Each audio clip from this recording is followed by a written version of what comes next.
Assalamualaikum warahmatullahi wabarakatuh. Halo anak-anak kreatif semuanya. Selamat berjumpa kembali dengan Bapak Guru.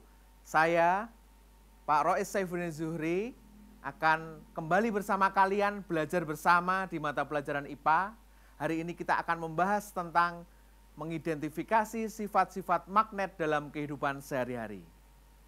Anak-anak tahu apa itu magnet? Bagaimana penggunaannya dalam kehidupan sehari-hari, bagaimana bentuknya, macamnya, dan bagaimana cara pembuatannya? Yuk, kita ikuti pembelajaran hari ini. Tetap semangat! Anak-anak kreatif di seluruh Indonesia, yang pertama kita akan mempelajari tentang berbagai macam bentuk magnet. Ada 5 yang akan kita pelajari pada hari ini. Yang pertama adalah magnet U. Bentuknya semacam ini. Kemudian yang kedua adalah magnet berbentuk ladam. Bentuknya semacam ini. Kemudian yang ketiga adalah magnet yang berbentuk jarum. Bentuknya semacam ini. Biasanya dirangkai pada sebuah statis atau alat yang bisa meletakkan magnet jarum itu. Kemudian yang selanjutnya adalah magnet yang berbentuk tabung. Anak-anak bisa cermati bentuknya semacam ini. Kemudian yang terakhir adalah magnet berbentuk batang. Bentuknya semacam ini anak kreatif semuanya.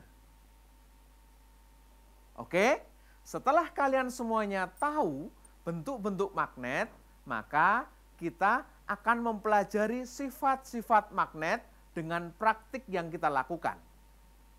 Oke anak-anak, sifat magnet yang pertama adalah magnet ketika didekatkan, kutub senama akan tolak-menolak.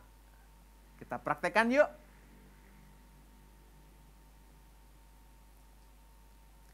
Jadi ini kutub senama, ada penanda merah, kemudian yang satu juga merah, maka dia akan tolak-menolak.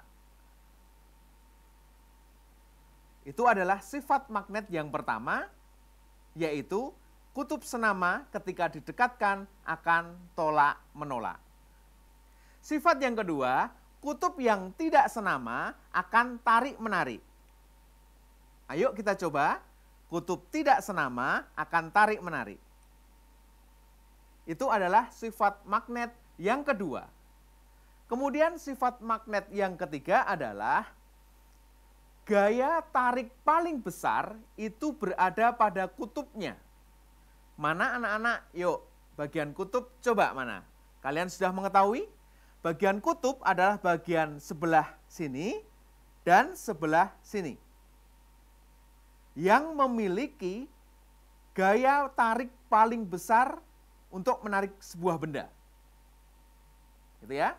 Jika dibandingkan antara kutub dengan bagian tengah magnet, maka akan lebih memiliki gaya tarik yang besar di bagian kutubnya.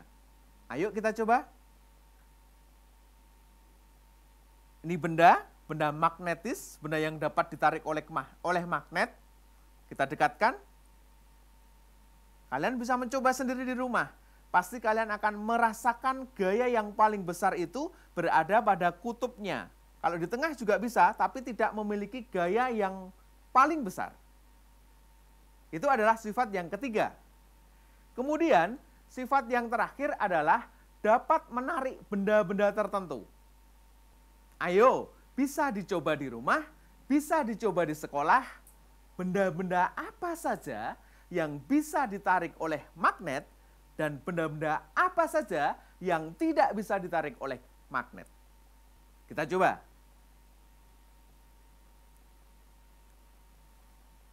Pak Roes punya gunting, akan coba Pak Roes dekatkan dengan magnet.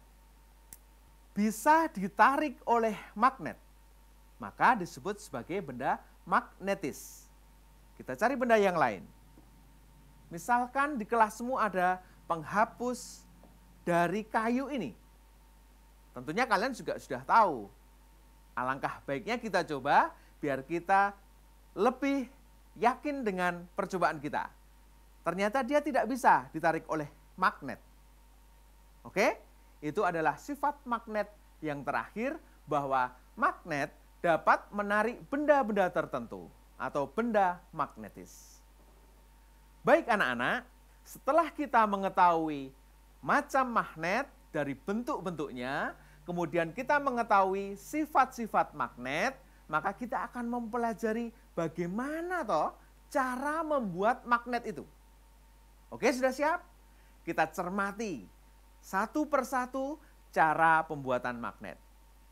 Cara yang pertama adalah dengan cara gosokan. Atau kalian bisa menyebut dengan cara digosok. Akan Pak Ros praktekkan bagaimana cara pembuatan magnet dengan gosokan. Pak Ros memiliki benda yang akan Pak Ros jadikan magnet, sehingga kita bisa menunjukkan bagaimana cara pembuatan magnet dengan cara gosokan. Ayo dicermati bagaimana cara pembuatannya. Kita gosok benda ini dengan cara atau dengan alur searah. Ingat anak-anak, searah. Seperti ini.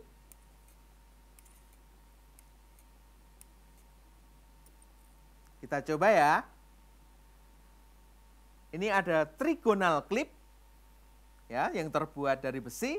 Coba kita tempelkan. Ternyata bisa menempel anak-anak. Jadi gunting ini tadi bisa kita buat magnet dengan cara gosokan. Ingat anak-anak semuanya yang kreatif, sifat magnet pada benda ini adalah sementara. Atau lama-kelamaan sifat magnet ini akan hilang pada gunting ini. Cara pertama sudah selesai, kita lanjutkan cara yang kedua.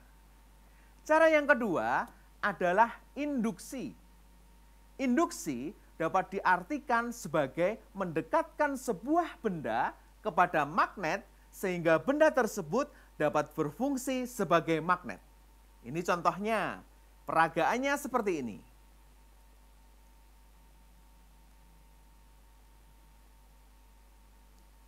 Ada sebuah magnet, kemudian ada sebuah benda, kemudian ini benda ketiga. Ini belum ada magnetnya, kita lihat. Terlepas ya anak-anak ya. Kemudian ketika kita dekatkan dengan magnet, maka benda ini akan terinduksi oleh magnet tersebut. Coba kita lihat. Ini ya anak-anak ya. Bisa kalian lihat. Paper clipnya tertarik. Kemudian kalau saya jauhkan, yang akan terjadi apa? Maka paper clipnya akan jatuh karena sifat kemagnetannya juga sementara. Besi ini mendapat induksi atau ketika didekatkan dengan magnet, maka dia berperan sebagai magnet dan dapat menarik benda lain. Itu adalah cara dengan induksi. Cara kedua sudah selesai kita bahas. Kita lanjutkan cara yang ketiga. Disebut cara pembuatan magnet dengan elektromagnet. Bagaimana caranya? Yuk kita lihat. Di sini ada dudukan baterai. Karena kata kunci pembuatan magnet dengan elektromagnet itu adalah dialiri listrik. Ingat, kata kuncinya adalah dialiri listrik.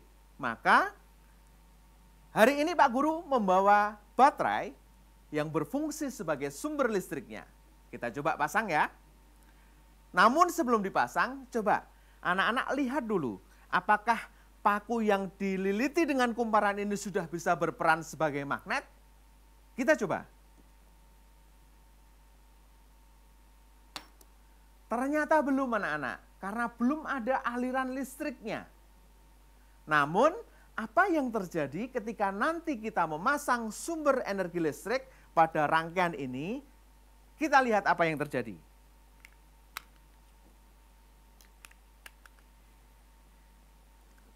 Coba cermati anak-anak. Kita dekatkan besi ini. Ternyata besi yang sudah kita siapkan dapat ditarik oleh paku yang sudah dialiri aliran listrik ini. Coba kita tambah satu lagi biar kalian lebih jelas melihatnya. Oh, pakai paperclip ya. Ternyata masih bisa menarik. Semakin besar aliran listriknya, maka semakin kuat kekuatan dari magnetnya. Inilah yang disebut dengan pembuatan magnet secara elektromagnet. Baik, anak-anak, 3 cara pembuatan magnet sudah kita bahas. Gosokan, kemudian induksi, dan yang terakhir adalah elektromagnet. Nah, sekarang coba kita cari. Dalam kehidupan sehari-hari kita ini, tentunya banyak sekali alat-alat yang memanfaatkan magnet. Kalian masih ingat? Ada alat dalam kehidupan sehari-hari yang disebut sebagai kompas. Apa coba fungsinya? Fungsinya adalah untuk menunjukkan arah. Secara prinsip, kompas itu menggunakan magnet jarum seperti ini. Aplikasinya yang pertama. Yang kedua, aplikasi magnet yang kedua adalah pada motor listrik. Kalian tentunya punya mainan mobil-mobilan listrik dan lain-lain yang menggunakan motor listrik. Adapun motor listrik dalam kehidupan sehari-hari merupakan pemanfaatan dari magnet itu. Menggunakan magnet apa anak-anak? Ternyata menggunakan magnet bentuk U atau menggunakan magnet bentuk ladang. Karena hampir sama ya. Bentuknya hampir sama anak-anak. Kemudian yang selanjutnya adalah magnet tabung dan magnet batang dimanfaatkan pada lemari-lemari. Lemari kaca kita sebagai pengunci dan seterusnya. Itulah penggunaan magnet dalam kehidupan sehari-hari. Yang bisa kita manfaatkan, yang bisa kita gunakan dalam aspek kehidupan kita. Baik anak-anak, materi sudah kita sampaikan. Namun, supaya kita lebih senang, supaya kita lebih mudah mengingat, ada satu bagian materi yang akan kita praktekkan dengan sebuah lagu. Ayo, kita nyanyi bersama-sama dalam mengingat salah satu bagian dari materi kita hari ini. Lagunya berjudul Cara Membuat Magnet. Kita nyanyikan bersama-sama, kalian bisa melihat di layar yang ada di depan kalian untuk mengikuti lagu yang Pak Guru nyanyikan. Oke, sudah siap? Kita mulai dari hitungan ketiga. 1, 2, 3. Cara membuat magnet ada 3 macamnya. Induksi dan gosokan, juga elektromagnet. Induksi didekatkan, gosokan dengan searah, aliri dengan listrik, itulah elektromagnet. Oke, kalian senang kan? Bisa bernyanyi materi yang sudah kita pelajari hari ini. Harapan Pak Guru, kalian bisa menguatkan kembali di rumah dengan belajar dan mengulang terus materi kalian. Baik anak-anak, tidak terasa sudah selesai pertemuan kita hari ini di materi IPA tentang magnet. Pak Guru harapkan kalian tetap belajar di rumah, menjaga kesehatan, kemudian tetap berolahraga dengan teratur supaya tubuh kita ini tetap sehat, kemudian tetap bersemangat dalam belajar. Jangan lupa tonton YouTube Ruang Siar Guru dengan pendampingan orang tua. Dan yang terakhir, jangan lupa subscribe, like, dan share channel Ruang Siar Guru. Sampai jumpa lagi. Bye.